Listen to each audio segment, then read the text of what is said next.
नमस्कार दोस्तों, स्वागत है आप सभी का आपके अपने YouTube channel maths by Pradeep Sahu पे। मैं प्रदीप साहू आप सभी का स्वागत करता हूं और हम पढ़ रहे हैं previous year question Haryana police के। तो HSSC female constable exam 19/9/2021 second shift का ये पेपर है आपका। चलते हैं पहले क्वेश्चन पे, क्या कहता है देखो। जो बच्चा यहाँ पे नया है, आप चैनल को सब्सक्राइब करके बेल आइकन को दबा के ऑल पे प्रेस करें ताकि हर वीडियो का नोटिफिकेशन आपको मिलता रहे। पहला क्वेश्चन क्या कहता है देखो बच्चे।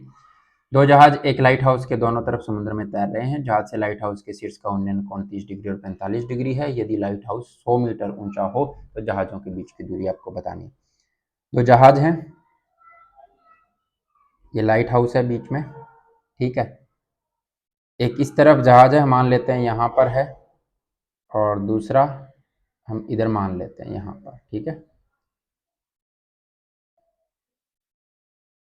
लाइट हाउस की आपको हाइट दे रखी है 100 मीटर। बिल्कुल सिंपल क्वेश्चन है, आपको इसको कॉम्प्लिकेट नहीं करना है। ये एंगल हम मान लेते हैं 45 डिग्री और ये एंगल मान लेते हैं हम 30 डिग्री, ठीक है। ये हाइट जो दे रखी है आपको, ये दे रखी है 100 मीटर। तो अगर आपने ट्रिग्नोमेट्री पढ़ा है तो आपको रेशो पता होंगे कि जब ये एंगल 45 डिग्री है तो ये भी 45 होगा, यानी अपोजिट साइड भी बराबर होंगी। और ये तो ये मान लेते हैं कि ये 1 है और ये 1 है, तो ये कितनी हो जाती है आपकी √2। अब आपको यहाँ पर इसकी हाइट दे रखी है और ये रेशो में हमने कितना माना है, 1 माना है, तो 1 की वैल्यू कितनी होगी 100 मीटर। तो यहाँ पर भी तो 1 है ना, इसकी वैल्यू भी कितनी हो जाएगी, तो इसकी वैल्यू भी हो जाएगी 100 मीटर।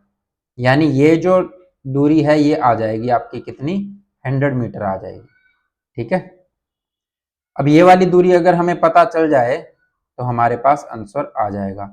तो अब इसमें क्या करेंगे, ये 30 डिग्री एंगल है तो ये कितना रहा होगा 60 डिग्री। क्यों? क्योंकि ये राइट एंगल ट्रायंगल है ना, ये 90 डिग्री है। तो 30 डिग्री के एंगल के सामने की साइड कितनी हो जाएगी 1, और ये कितनी हो जाएगी √3, और ये कितनी हो जाएगी 2। तो ये रेशोज होते हैं आपके ट्रिग्नोमेट्रिक रेशो कहते हैं इनको।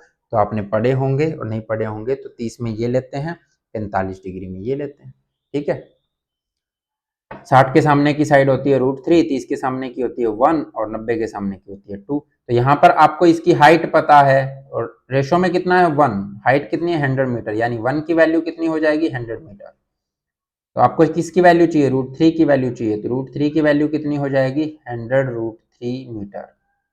और √3 आपको पता है कितना होता है, तो 100 इंटू में 1.73 होता है, ठीक है। तो ये कितना हो जाएगा 173 मीटर टोटल। ये वाली लेंथ है, ये कितनी है, ये 173 मीटर है, ये 100 मीटर है। दोनों को ऐड करोगे तो 273 मीटर आएगा, वही आपका आंसर होगा। चलते हैं बच्चे नेक्स्ट क्वेश्चन पे। बिल्कुल सिंपल था ना, कुछ नहीं करना आपको, आपको रेशियोज पता होने चाहिए बस। नेक्स्ट क्वेश्चन कह रहा है कि एक बल्लेबाज 100 रन बनाता है, 3 चौके लगाता है, 8 छक्के शामिल हैं उसमें। तो विकेट के बीच में भागकर लिए गए रनों का कितना प्रतिशत, मतलब विकेट के बीच में भागकर टोटल रनों का कितना प्रतिशत रन वो बनाता है, ये आपको बताना है, ठीक है। तो 3 चौके लगाता है, इसका मतलब 3 गुना में 4 करोगे, प्लस 8 छक्के तो 8 गुना में 6, यानी बाउंड्रीज से बने रन कितने हो जाएंगे 48 और 12 60, ठीक है। कितने हो जाएंगे 48 और 12 60 रन हो जाएंगे। तो बचे रन किस क्या कैसे बनाए होंगे, तो 110 में से अगर 60 निकाल दोगे तो 50 रन जो बने हैं वो विकेट के बीच में भागकर बनाए होंगे। तो 50 रन बनाए विकेट के बीच में भागकर, कितने में से 110 में से गुना में 100% करेंगे, ठीक है। 5/11 क्या होता है फ्रैक्शन में, 45 सही 5/11%। इसको काटोगे तो भी यही आएगा, ये 5/11 है ना, फ्रैक्शन 5/11, फ्रैक्शन से परसेंटेज, परसेंटेज से फ्रैक्शन अगर आपने पढ़ा है तो आप आसानी से चीजों को कर सकते हैं, ठीक है। चलिए चलते हैं नेक्स्ट क्वेश्चन पे, क्या कहता है देखो। टेलीग्राम चैनल अगर आपको ज्वाइन करना है बच्चे तो आप सेम नाम से आपको मिलेगा, मैथ्स बाय प्रदीप साहू के नाम से टेलीग्राम पे आप ज्वाइन कर सकते हैं, और इसका ऑप्शन होगा डी आंसर 45 5/11, ठीक है। चलो ये क्वेश्चन क्या कहता है देखो। एक आयताकार पार्क की लंबाई और चौड़ाई का अनुपात दे रखा है 3:2। यदि एक व्यक्ति पार्क की सीमा के चारों ओर 12 किलोमीटर प्रति घंटा की गति से साइकिलिंग करता है तो उसे एक चक्कर पूरा करने में 8 मिनट लगते हैं। तो पार्क का क्षेत्रफल आपको बताना है, यानी पैरामीटर आप यहाँ से निकाल सकते हो। पार्क का कैसे निकाल सकते हो, आपने मान लिया लंबाई 3x है, चौड़ाई 2x है, ठीक है। तो पेरीमीटर कितना होता है, दोनों को जोड़ने के बाद 2 से मल्टीप्लाई करते हैं, ये लंबाई प्लस चौड़ाई गुना में 2 होता है। पेरीमीटर आएगा कितना, तो 12 किलोमीटर प्रति घंटा की गति, 12 किलोमीटर प्रति घंटा की गति को अगर आपको चेंज करना है किसमें, मीटर पर सेकंड में, तो क्या करेंगे, 5/18 कर देंगे। किलोमीटर को चेंज करते हो तो गुना में है 1000 और डिवाइड बाय 3600, तो वो कितना होता है 5/18, ये 2 पे कटेगा, ये 3 पे कटेगा, तो 10/3 मीटर पर सेकंड। लेकिन उसको 8 मिनट लगते हैं, तो सेकंड कितने होंगे, 8 गुना में 60 कर दो, 480 सेकंड, ठीक है। तो 480 सेकंड है आपके पास, और स्पीड कितनी है, स्पीड है 10/3। तो आपकी पूरा जो डिस्टेंस है वो कितना हो जाएगा, तो distance is equal to speed into में टाइम होता है, तो स्पीड है 10/3 और टाइम है 480 सेकंड, तो ये आ जाएगा मीटर में, ठीक है। तो इसको काटोगे कितने पे कटेगा, 160 पे। कितना हो गया ये हो गया आपका, इसको भी काट दो, 2 पे कट रहा है ना, तो ये हो जाएगा 80, कितना हो जाएगा 80, ठीक है। तो ये टोटल कितना हुआ, ये 3 और 2 5x, 5x की वैल्यू कितनी आ गई, 800 आ गई बच्चे। x की वैल्यू कितनी आ जाएगी, 160 आ जाएगी, ठीक है। x की वैल्यू आपके पास 160 है। अब आपको एरिया बताना है, आपकी लंबाई 3x है, चौड़ाई 2x है, तो 3x गुना में 2x एरिया हो जाएगा ना, लंबाई गुना में चौड़ाई होता है, 3x गुना में 2x, तो ये कितना हो जाएगा 6x², 6 इंटू में 160 का स्क्वायर, 16 का स्क्वायर होता है 256, ठीक है। और पीछे लगाएंगे 2 जीरो, गुना में 6, तो ये हो जाएगा 12, 15, क्योंकि 5 6 30 होता है ना, और ये चिकू चिकू 36, तो ये हो जाएगा 15 36 और पीछे आ जाएगी 2 जीरो, तो डी ऑप्शन आपका राइट आंसर होगा बच्चे। मल्टीप्लाई करोगे तो कितना आएगा, 1,53,600, ठीक है, वर्ग मीटर। यहाँ पे लिखा हुआ ना वर्ग मीटर में, इसीलिए यहाँ पर नहीं लगाया इसे, ठीक है। चलिए चलते हैं। एक समकोण त्रिभुज में यदि आधार 8 सेंटीमीटर है और ऊंचाई 6 सेंटीमीटर है, तो कर्ण क्या होगा। आपको पता है कि कर्ण का हाइपोटेन्यूज का square is equal to perpendicular square plus में बेस स्क्वायर होता है, ठीक है। कर्ण का स्क्वायर बराबर आधार का स्क्वायर प्लस में लंब का स्क्वायर होता है, ठीक है। तो यहाँ पर हमने हाइपोटेन्यूज तो निकालना है, तो इसका स्क्वायर रखेंगे। परपेंडिकुलर आपको ऊंचाई दी हुई है 6, तो 6 का स्क्वायर प्लस में लंबाई दी हुई है 8, आधार की लंबाई है ना, तो आधार कितना है 8 का स्क्वायर, तो ये हो जाएगा 36 प्लस में 64, ये हो जाएगा 100, और h इज इक्वल टू क्या आ जाएगा, √100, तो ये कितना हो जाएगा 10 मीटर, तो वही आपका आंसर होगा, ये ऑप्शन आपका राइट आंसर होगा। बिल्कुल आसान आसान चीज़ें हैं बच्चे, फ्री के नंबर हैं।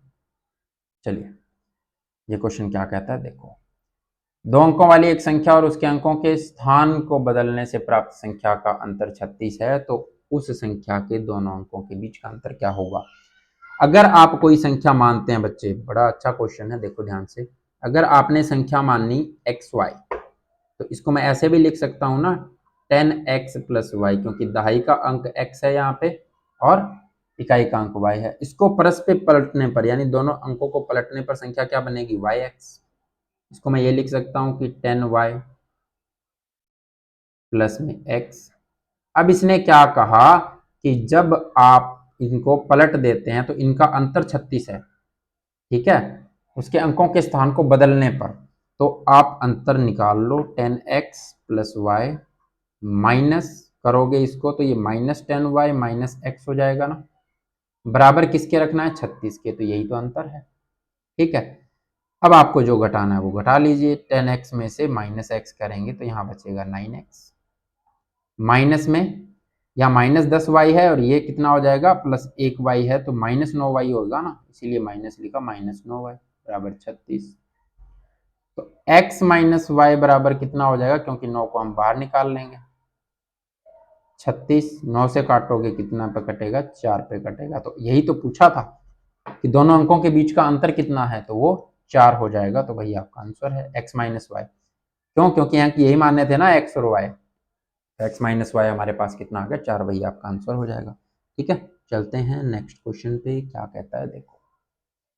पाइप ए और बी एक टंकी को क्रमशः 5 और 6 घंटे में भर सकते हैं। पाइप सी उसे 12 घंटे में खाली कर सकता है। यदि तीनों पाइप को एक साथ खोल दिया जाए तो टंकी को भरने में कितना समय लगेगा?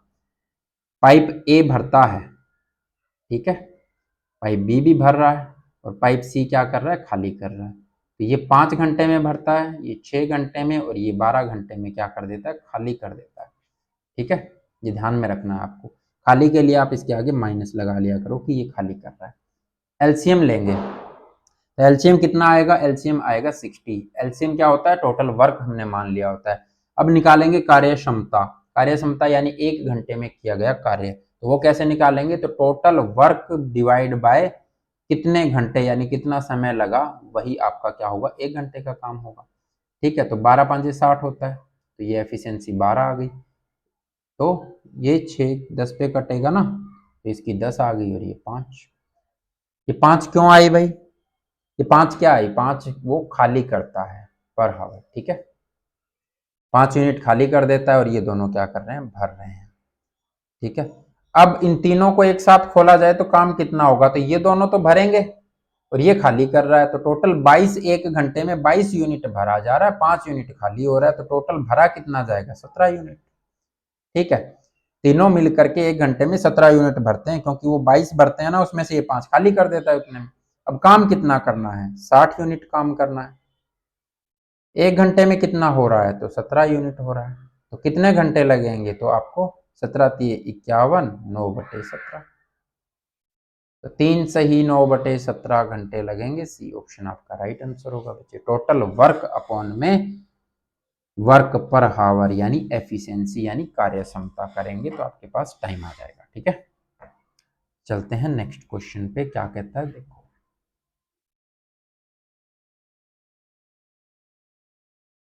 एक काम को 15 दिन में, बी एक काम को 20 दिन में कर सकता है। यदि वे 4 दिनों तक एक साथ उस काम को करते हैं तो काम का कितना शेष रह जाएगा, कितना भाग शेष रह जाएगा, ये आपको बताना है। तो ए काम को करता है 15 दिन में, बी करता है कितने दिन में? 20 दिन में। एलसीएम कितना आएगा? तो 60 आएगा ना। एलसीएम आपका कितना हो जाएगा? 60 हो जाएगा। अब एफिशिएंसी कितनी आएगी यानी कार्य क्षमता कितनी आएगी? तो 60 बटे में 15 करेंगे तो आपको कितना मिलेगा? यहाँ से 4 और यहाँ से कितना मिलेगा? 3। तो 1 घंटे में कितना काम करते हैं दोनों मिलके? 7।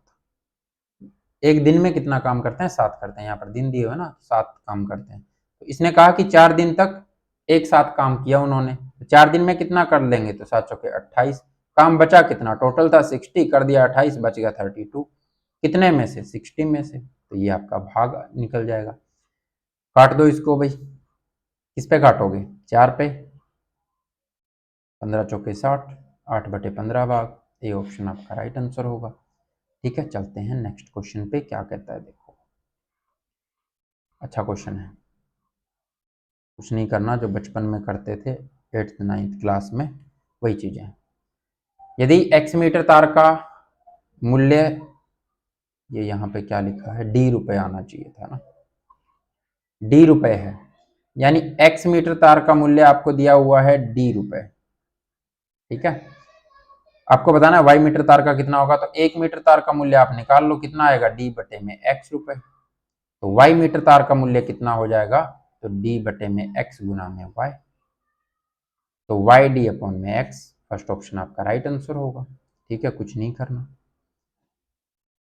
ठीक है भाई, चलते हैं नेक्स्ट पे, देखते हैं क्या है। नेक्स्ट है आपका next paper HSSC female constable exam 19/9/2021। PPT आपकी तैयार है, शिफ्ट 1 का पेपर है, तो इसके क्वेश्चन करेंगे नेक्स्ट वीडियो में। ये वीडियो आपको अच्छी लगी तो लाइक शेयर और सब्सक्राइब जरूर कर लेना, और कमेंट में बताना कोई भी प्रॉब्लम हो तो आप वहाँ पर शेयर कर देना। मिलेंगे नेक्स्ट वीडियो में। Okay, bye bye, Tata.